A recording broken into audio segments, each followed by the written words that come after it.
اور جب ان سے کہا جاتا ہے کہ جو کتاب اللہ نے اب نازل فرمائی ہے اس کو مانو، تو کہتے ہیں کہ جو کتاب ہم پر پہلے نازل ہو چکی ہے ہم تو اسی کو مانتے ہیں،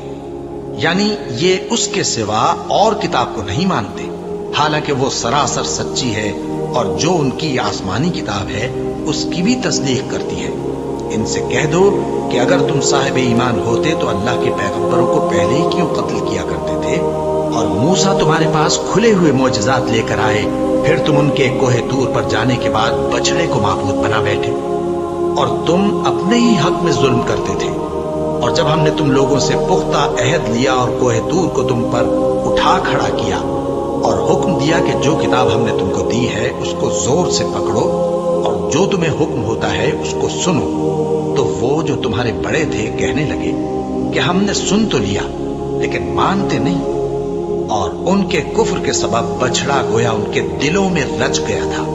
اے پیغمبر ان سے کہہ دو کہ اگر تم مومن ہو تو تمہارا ایمان تم کو بری بات بتاتا ہے۔ کہہ دو کہ اگر آخرت کا گھر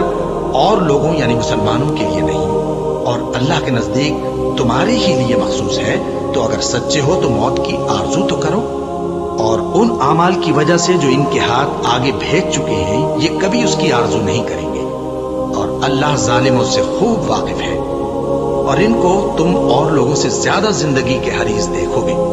یہاں تک کہ مشرکوں سے بھی بڑھ کر۔ ان میں سے ہر ایک یہی خواہش کرتا ہے کہ کاش وہ 1000 برس جیتا رہے، مگر اتنی لمبی عمر اس کو مل بھی جائے تو اسے عذاب سے تو نہیں چھڑا سکتی، اور جو کام یہ کرتے ہیں اللہ ان کو دیکھ رہا ہے۔ کہہ دو کہ جو شخص جبرائیل کا دشمن ہو اس کو غصے میں مر جانا چاہیے، کیونکہ اس نے تو یہ کتاب اللہ کے حکم سے تمہارے دل پر نازل کی ہے جو پہلی کتابوں کی تصدیق کرتی ہے،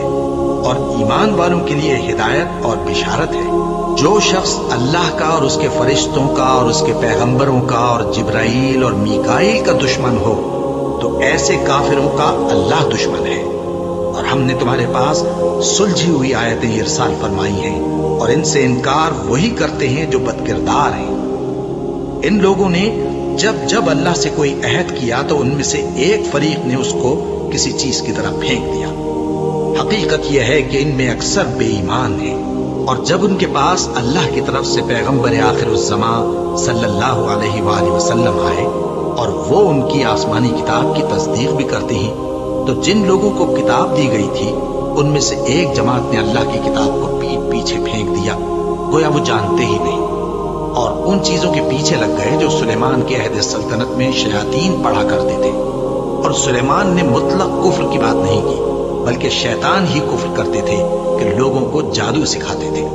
اور وہ یعنی بنی اسرائیل ان باتوں کے بھی پیچھے لگ گئے جو شہر بابل میں 2 فرشتوں یعنی ہاروت اور ماروت پر اتری تھی، اور وہ دونوں کسی کو کچھ نہیں سکھاتے تھے جب تک یہ نہ کہہ دیتے کہ ہم تو ذریعہ آزمائش ہیں، تم کفر میں نہ پڑو۔